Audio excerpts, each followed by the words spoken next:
obviously fabrication, but where it could be considered commentary. Let me give you a real example.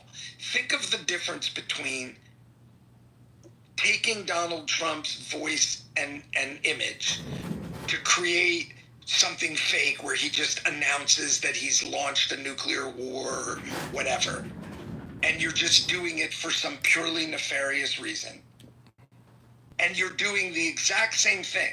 The video is identical, but you're doing it as a form of political commentary. And you're saying, look, I've made a very real example of what I think Trump is capable of. I didn't try to trick anyone, make them believe that he really said it. Well, is the first one copyright infringement and the second one isn't? Because of the intent? The videos are identical. Pixel for pixel, they're identical. Well, is one of them copyright infringement and the other one not copyright infringement? So there are complicated questions that would arise.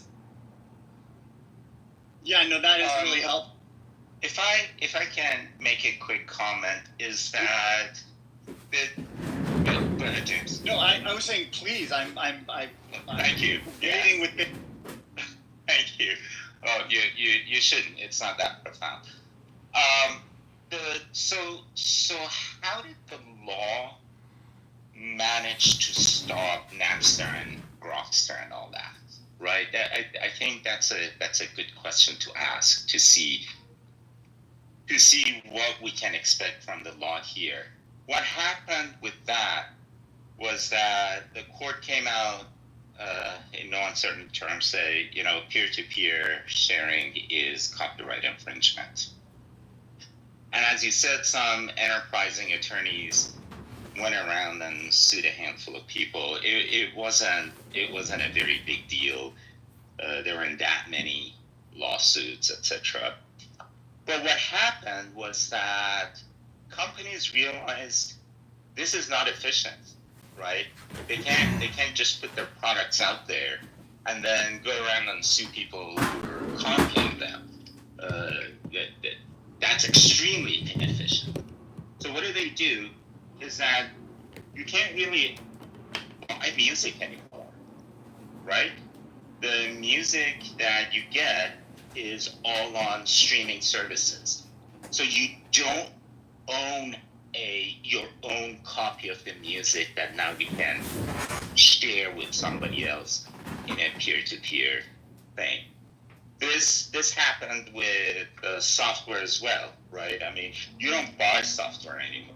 You don't have access to the source code. What you have is you buy a subscription to a web-based software thing, and you don't see the source code. You just have to have a subscription to the use of the software. You don't own the software. So what the law did was that initially it provided a means for remedy, but then it kind of told people that those means for remedy are insufficient, and you need to go find another way, a practical way of doing this, and people did that by removing the source code and by putting a whole bunch of coding in front of it so nobody could copy it. This is what I think is going to happen here, is that we're going to get some laws, but at the end, those laws are not going to be extremely effective.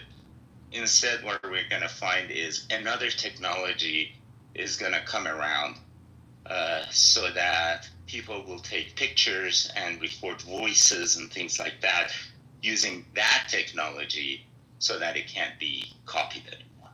That would be my guess for what's going to happen. I'm confused. I mean, given the AI technology of simulating human likenesses and human voices, I mean, how does that tie into what you just said? I mean, really quickly, there's really no copying involved. No. That there's going to be a technology that can identify this thing as a copied as an AI image and not the real image. Sam, let me just throw in a couple of quick thoughts here. So I know that the major business proprietary sort of answer has been where you fingerprint things or we watermark things. And then this law, I believe, comes from the pool of thought where people say, yeah, but this is either currently or soon to be indistinguishable. There's no way to watermark it. And really quick, just last thing.